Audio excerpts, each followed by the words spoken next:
All right, welcome everyone. Today we're taking a deep dive into Etsy Oh, yeah. using the amazing guide, 1000 Ways to Hustle Etsy.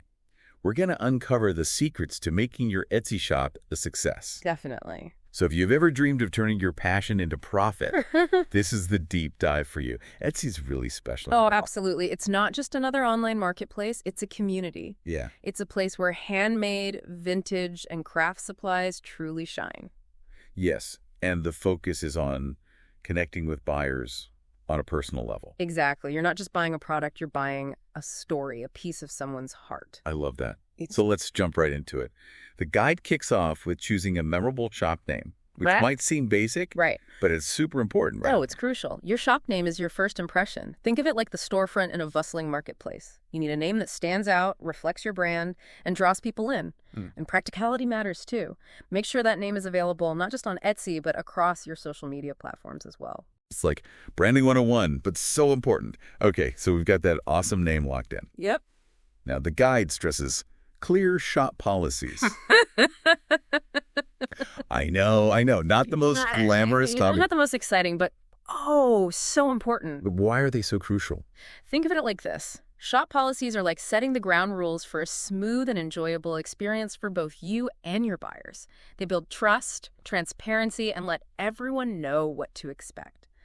And little secret, Etsy has fantastic templates you can use as a starting point, which is a lifesaver. Templates. Oh, I'm all about those. Yeah. And speaking of trust, the About section, Yeah. that's where the magic happens, right? It is. It's where your shop truly comes alive. Don't just list dry facts. Use this space to tell your story. Share why you do, what inspires you. Let your personality shine through because people are drawn to authenticity.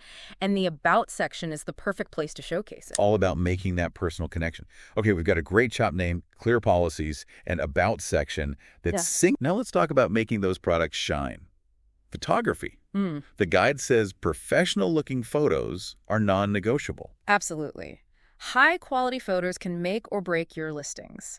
Remember, online shoppers can't physically touch or experience your products. Right. So your photos have to do the heavy lifting. They need to be enticing, clear, and showcase your products in the best possible light. Literally. So natural lighting, multiple angles, styled shots. We've got to pull out all the stops, right? Exactly. Think of each product photo as a mini photo shoot. Showcase your product's personality, and use all the photo slots Etsy provides. Give those buyers a complete view, a 360-degree experience of what they're getting. I love that. Okay, we've got those stunning photos ready to go. Now, how do we make sure people actually see them? The guide dives into SEO, and it seems like keywords are the key. They are. Keywords are like those little breadcrumbs that guide buyers to your listings. The trick is using the right keywords once people are actually searching for. Okay, so how do we choose the right keywords? Put yourself in the buyer's shoes. If you were searching for, let's say, a handmade ceramic mug, what would you type into Etsy's search bar? Probably something specific like handmade ceramic coffee mug, blue glaze, unique gift, rather than just mug. Exactly. Those longer, more descriptive phrases, those are called long-tail keywords. And they're gold for targeting a niche audience and reducing competition. Don't forget to sprinkle those keywords naturally throughout your titles and descriptions. People scan listings quickly, so front-load those titles for maximum impact. Front load, got it. Okay, we've nailed photos, keywords. Now it's time for those all-important product descriptions. What makes a good one? Think storytelling. Don't just list features and dimensions.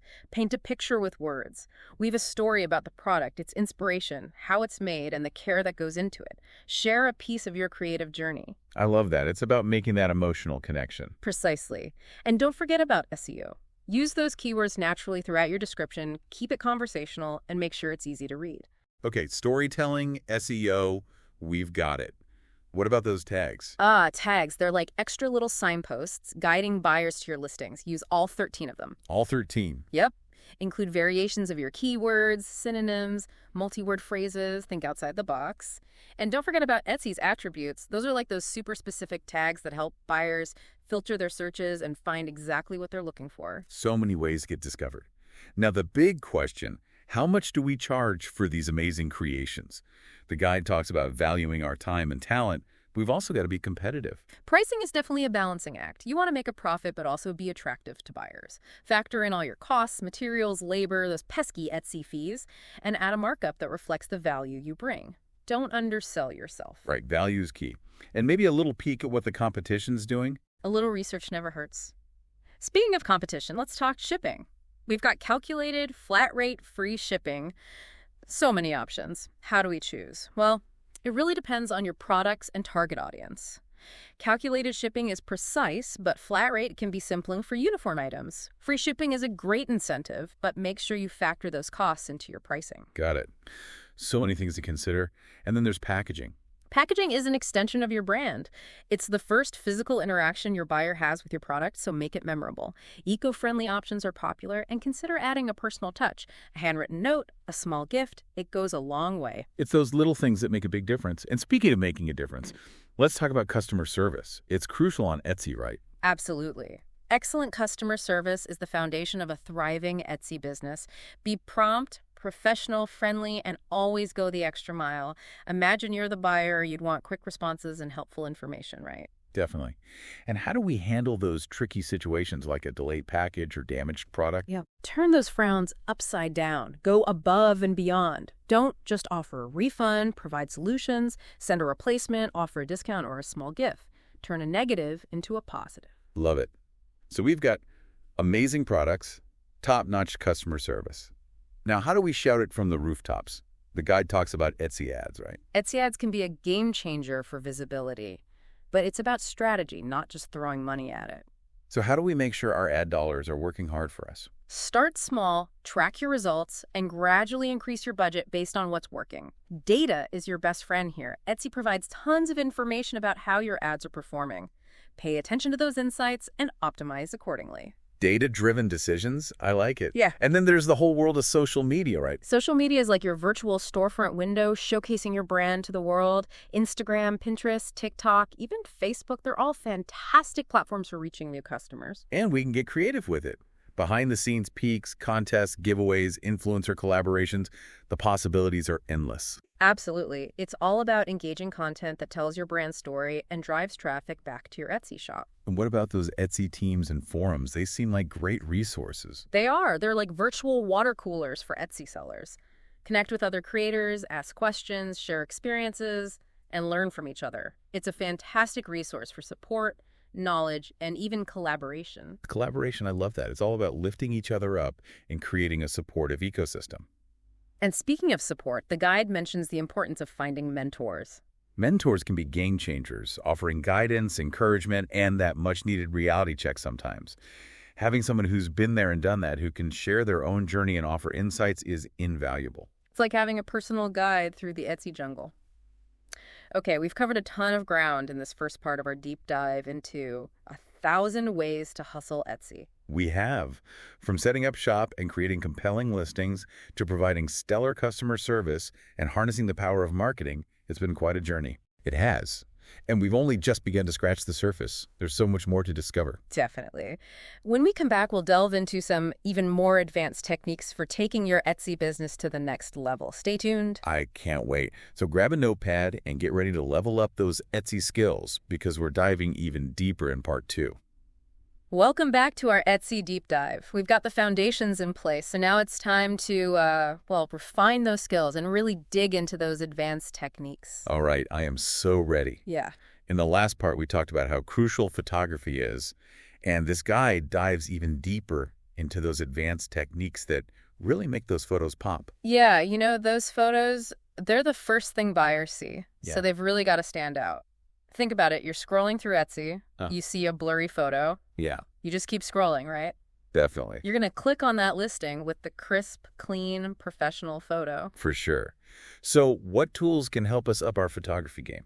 Well, the guide mentions light boxes. They're like these mini photo studios that you can set up at home, eliminate those harsh shadows, create nice even lighting. Oh, so no more battling with that unpredictable natural light, those weird shadows. Exactly. And don't underestimate a good tripod. Yeah. Keeps your camera steady, especially in low light, so no more blurry photos. Okay, steady hands, steady photos. Now, what about editing? I know some people might think it's like cheating or something, but I think even just a little editing can make a huge difference. Oh, editing is a must. Think of it like giving your photos that extra little polish, adjusting brightness, contrast, maybe sharpening things up a bit, even removing little imperfections. So we've got free apps and then the paid software like Photoshop, or is it Lightroom? Yeah, Lightroom's great for photography. Lightroom, okay. So is it worth investing in the paid software, or can we get by with those free apps? I'd say it depends. Free apps are a good starting point, but they often have limited features. Paid software gives you more control and more flexibility. But, it really comes down to your budget and your needs. Right. Okay, so let's revisit those Etsy ads we talked about earlier. The guide goes into some pretty advanced techniques for optimizing those promoted listings. So where do we start? Start with the data. Etsy gives you a wealth of information about how your ads are performing. Cool. Don't just set it and forget it. Track those impressions, those clicks, the conversions, and see what's working and what's not working. I'm so guilty of just setting it and forgetting it. I think we all are. But you could be wasting money if you're not paying attention to the data. Right. So the guide also talks about A/B testing. Basically, you're experimenting with different versions of your ads. See which one performs better. So different headlines, descriptions, maybe even different images. Exactly. Figure out what resonates best with your target audience. Okay, and then you adjust your bids based on the data you've gathered. Yeah, you can increase bids for those high-performing keywords and lower bids for those that aren't doing so well. That makes sense. Got to stretch those ad dollars. What about Etsy's off-site ads program? I'm not familiar with that. Oh, it's pretty cool. Etsy promotes your products on external platforms like Google. Oh, wow. So you're expanding your reach beyond Etsy, and you only pay when someone clicks on your ad and actually ends up in your Etsy shop. That's pretty awesome. Okay, so now I want to talk about mobile optimization.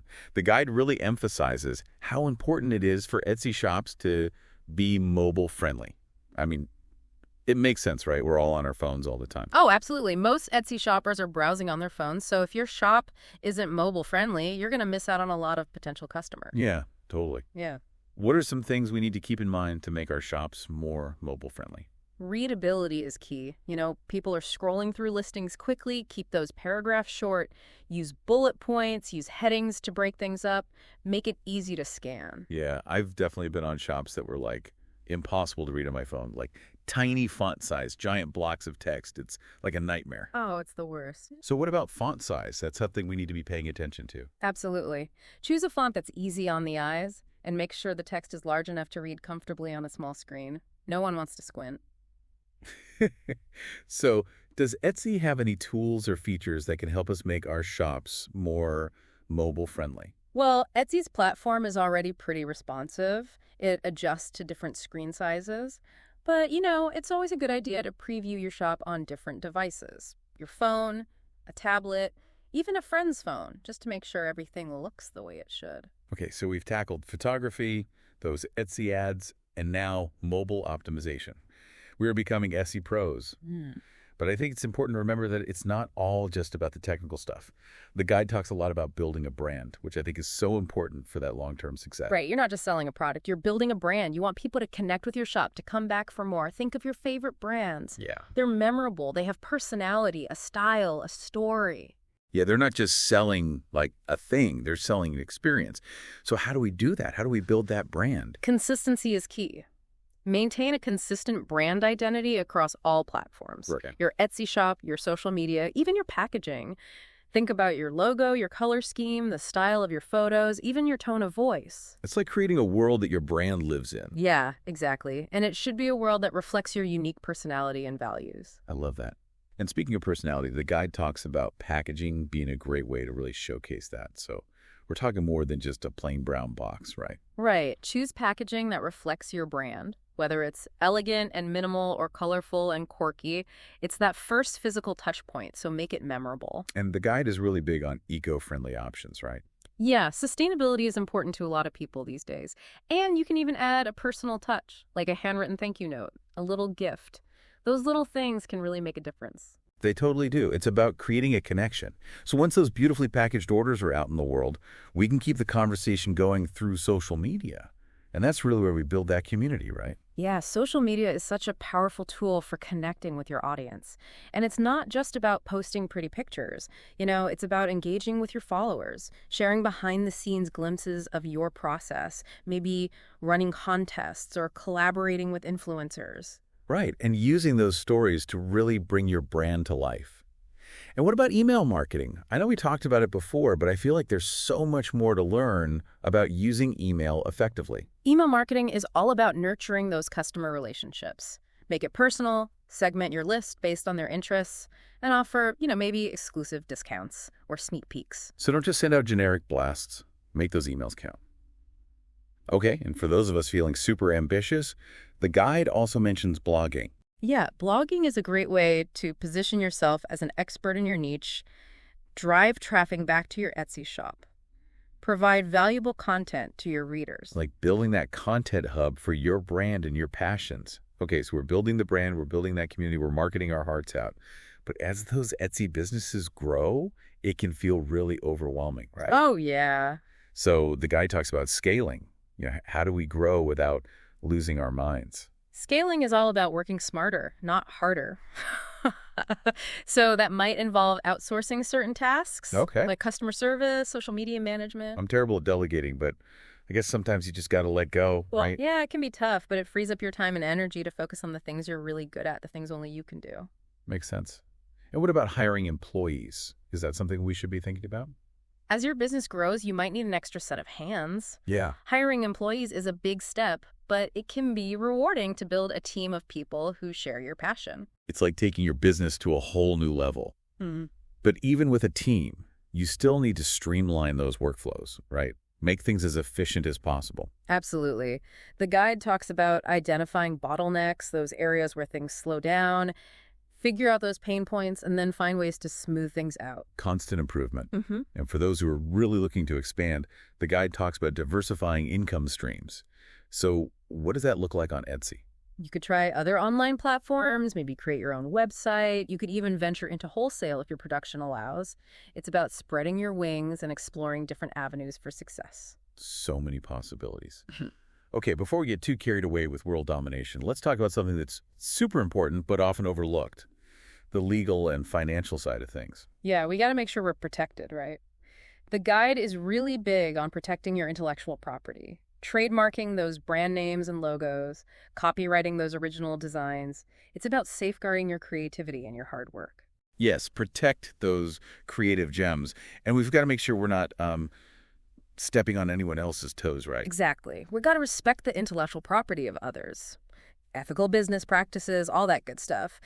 And the guide also talks about different business structures like sole proprietorships versus LLCs. I've heard those terms before, but honestly, I don't really know the difference. Why is it so important to think about this stuff? Well, choosing the right structure can have some serious legal and financial implications. Okay. So do your research, maybe consult with a legal or financial professional to figure out what's best for your situation. It's about setting ourselves up for success. Yeah. So what other financial best practices should we be thinking about? Bookkeeping. I know it's not the most glamorous part of running a business, but it's crucial for staying organized, managing your finances, and making smart decisions. I get it. Spreadsheets might not be exciting, but they're a necessary evil. So we've covered a lot in this deep dive into 1,000 ways to hustle Etsy, from photography and SEO to marketing, branding, even the legal and financial stuff. Yeah, it's been quite the journey. It really has. But we're not done yet. In part 3, we'll explore even more strategies for success. We'll talk about building that loyal customer base, staying ahead of trends, and just continuing to grow as a creative entrepreneur. So stick around, there's so much more to learn. All right, welcome back to our final Etsy deep dive. I am so ready to unlock those last secrets to building a thriving Etsy business. We've talked about all these different elements, but how do we bring it all together? Yeah, it's about weaving it all into this beautiful tapestry, creating a brand that truly connects with those buyers. I love that. So it's more than just like selling products. It's about building a community around your passion. Right. Exactly. And that community starts with connection. We talked about section before. It's not just listing facts. It's your chance to introduce yourself to the world. Share what makes your brand special. It's like inviting those buyers into your little creative world. I've definitely bought from shops because I felt like I really connected with the seller's story, their passion. Oh, absolutely. Think about it. You're scrolling through Etsy. You see two similar products, right? Yeah. One has just like a basic description. The other one tells you about the inspiration behind it. Yeah. Which one are you going to be drawn to? With the story, it's those little things. Yeah. So what are some things we should keep in mind when we're crafting that about section? Authenticity is key. Share your background, what inspires you, why you do what you do. Yeah. People connect with the human behind the brand, so let that personality shine. Don't be afraid to be yourself. And visuals are important too, Yeah. right? It's not just words, it's about creating a visual experience. Oh, absolutely. High quality photos, maybe even photos of yourself, your process. Give those buyers a little sneak peek into your world. I love that. So we've got that about section polished. We're connecting with those buyers. Hopefully those 5-star reviews are rolling in. How do we turn those one-time buyers into loyal, repeat customers? That's where those email lists come in. Okay, yeah. Remember, email marketing is gold for nurturing those relationships, for staying top of mind. It's like a direct line of communication. Yeah. I always struggle with writing engaging emails. I don't want to just send out boring stuff that people delete, Oh, yeah, I get it. Personalize those emails. Yeah. Use their name, segment your list based on interests, and make sure you're sending them relevant content. So not just generic blasts. Yeah. We're sending out little tailored gems. Exactly. Think about what you like to see in your inbox. Yeah, totally. You're way more likely to open an email that feels like it was written just for you. Absolutely. And don't forget about those visuals, like those product photos. Those emails should look good too, right? Yeah. High quality images, compelling subject lines, clear calls to action. Make it an enjoyable experience. Oh, and what about offering exclusive discounts to email subscribers? Oh, yeah, that's a great way to incentivize signups. You can share sneak peeks, upcoming products, announce sales. Give those subscribers something special. Yeah, make them feel valued. Okay, so we've got the about. Those emails are going out. Our customers are happy. But Etsy's always changing. How do we stay ahead of the game? It's about staying informed and being adaptable. Etsy's always evolving, adding new features, updating policies. Make sure you're checking the seller handbook regularly for any updates. Okay, so check the handbook. Anything else? Don't forget those Etsy teams and forums. Oh, yeah. Those are treasure troves of information. Connect with other sellers, see what's working for them, learn from their experiences. Yeah, it's like having a whole support group for Etsy entrepreneurs. Yeah. And speaking of support, I think it's important to remember the value of mentors, right? Well, mentors can be lifesavers. Having someone who's been there, done that, they can give you guidance, share their experiences, and keep you motivated. It's like having your own personal Etsy cheerleader. Okay, so we're learning, we're adapting, we're connecting with that community. But how do we keep those products fresh and exciting? In this fast-paced world, things change so quickly. Trends. Yeah. Embrace those trends. Yeah. But it's not about following every single trend that pops up. Right. It's about understanding those trends, seeing if they're relevant to your brand. Okay, so how do we find those sweet spot trends? Pay attention to what's popular on Etsy. Okay. Browse those trending searches, see what's catching people's eyes. Think about how you can, put your own unique spin on those trends. Okay, so it's like staying true to our style, but also staying relevant. I love it. Mm-hmm. So we've covered a lot in this Etsy deep dive, from the basics to those really advanced techniques. Any final words of wisdom before we wrap things up? Remember, success on Etsy, it's a journey. It's not a destination, right? It takes work. It takes dedication, a willingness to learn and adapt. But those rewards, sharing your creativity, building a business around something you love, they're priceless. So true. I am feeling so inspired and ready to just take on the world, the Etsy world. Thank you so much for sharing your wisdom. It's been my pleasure. Just remember, stay curious, stay creative, and never stop learning. And have fun. This is all about pursuing our passions. Thank you so much for joining us on this Etsy deep dive. Until next time, happy crafting, everyone.